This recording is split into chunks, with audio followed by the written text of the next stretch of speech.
Guys, welcome back. ഇന്ന് ഞാൻ സംസാരിക്കാൻ പോകുന്നത് ദേവദൂതൻ എന്ന സിനിമയുടെ റിലീസിന്റെ തിയേറ്റർ എക്സ്പീരിയൻസിനെ കുറിച്ചിട്ടാണ്. ആദ്യം തന്നെ ഒരു കംപ്ലീറ്റ് ഉറപ്പ് തരാൻ, ദേവദൂതന്റെ തിയേറ്റർ എക്സ്പീരിയൻസ് എന്ന് പറഞ്ഞാൽ ഭയങ്കര ഫീലാണ്, ഭയങ്കര ബ്യൂട്ടിഫുൾ ആണ്.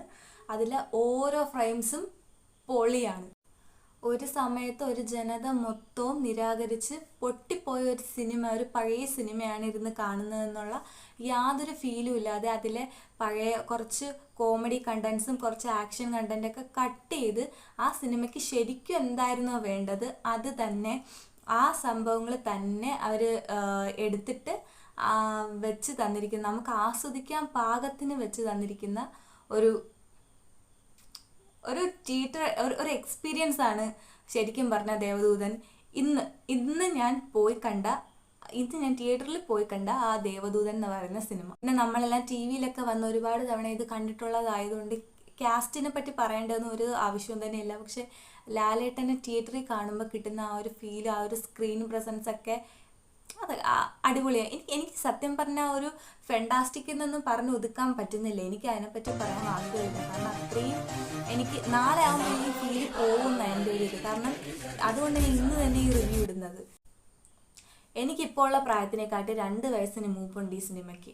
അപ്പോൾ ഞാൻ ഇപ്പോൾ പോയിരുന്ന് ഈ സിനിമ ഇത്രയും എൻജോയ് ചെയ്ത് കാണണമെന്നുണ്ടെങ്കിൽ അന്നത്തെ അവരുടെ ആ ഫോർസി എത്രത്തോളം ഉണ്ടായിരിക്കും എന്നുള്ളത് നമ്മളൊന്ന് ആലോചിക്കും. മഹത്തായ സൃഷ്ടികൾ എന്നാലും ലോകം അംഗീകരിക്കപ്പെടുക തന്നെ ചെയ്യും. അതിൻ്റെ ഏറ്റവും വലിയ എക്സാമ്പിളാണ് ഈ ദേവദൂതൻ എന്ന് പറയുന്ന സിനിമയുടെ റിലീസ്. ഇത്രത്തോളം കളക്ട് ചെയ്യണമെന്നുണ്ടെങ്കിൽ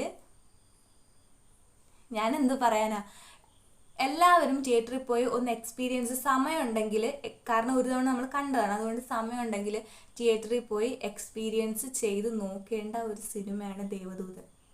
അത്രയും വേർത്ത് ഉണ്ട് അതിന്. ഈ സിനിമയുടെ മറ്റൊരു ആർട്ടിസ്റ്റിക് ആയ സംഭവമാണ് സിനിമയുടെ മ്യൂസിക് എന്ന് പറയുന്നത്. ഈ എന്തരോ മഹാനുഭാവുലു പോലെ തന്നെ ഹോൺ ചെയ്ത മറ്റൊരു പാട്ടാണ്. പിന്നെ എന്തരോ മഹാനുഭാവുലു ആ പാട്ടിന്റെ ആംബിയൻസ് എന്ന് പറഞ്ഞാൽ ഭയങ്കര ഇമ്പാക്റ്റ് ആയിരുന്നു. അത് ഭയങ്കര ഇമ്പാക്റ്റ് ആയിരുന്നു. നമ്മളിങ്ങനെ അതും അതിൻ്റെ കൂടെ ഉള്ള BGM ഈ കണ്ണടച്ച് കേൾക്കാൻ പറ്റിയൊരു മെറ്റീരിയലാണ്. ക്വാളിറ്റി ഫ്രെയിംസ്, മ്യൂസിക്, ഡയറക്ഷൻ, ഇത്രയും കാര്യങ്ങളുണ്ട്. ഭയങ്കര വേർത്താണ് ദേവദൂതൻ സിനിമ. തിയേറ്ററിൽ പോയി കാണുന്നെങ്കിൽ കണ്ടോളൂ. ഞാൻ full support and thank you. പിന്നെ ഇന്നത് കാണാൻ പോയപ്പോൾ ഞാൻ ആദ്യമായിട്ടാണ് മണിച്ചിത്രത്താഴിൻ്റെ ട്രെയിലർ കാണുന്നത്. അപ്പം മണിച്ചിത്രത്താഴിൻ്റെ ട്രെയിലർ കണ്ടപ്പോൾ എനിക്ക് തോന്നി മണിച്ചിത്രത്താഴിയും കൂടി കണ്ടാലോ എന്ന്. പക്ഷേ സമയമുണ്ടെന്ന് തോന്നണില്ല ഇങ്ങനെ എപ്പോഴും തിയേറ്ററിൽ പോകാനായിട്ട്. സോ സമയമുണ്ടെങ്കിൽ ഉറപ്പായിട്ടും ഞാൻ മണിച്ചിത്രത്താഴും തിയേറ്ററിൽ പോയി കാണും. അതിൻ്റെ ട്രെയിലർ എനിക്ക് അത്രയും ഇഷ്ടമായി. പിന്നെ എല്ലാത്തിലുപരി ഇമ്പോർട്ടൻ്റ് ആയ കാര്യം എന്താണെന്ന് വെച്ചാൽ, ഇതുവരെ സബ്സ്ക്രൈബ് ചെയ്യാത്തവരുണ്ടെങ്കിൽ സബ്സ്ക്രൈബ് ചെയ്യുക. ആൻഡ് വീഡിയോ ഇഷ്ടമായെങ്കിൽ ഷെയർ ചെയ്യുക. അത്രേ ഉള്ളൂ. പിന്നെ ലൈക്കും ചെയ്തേക്ക്.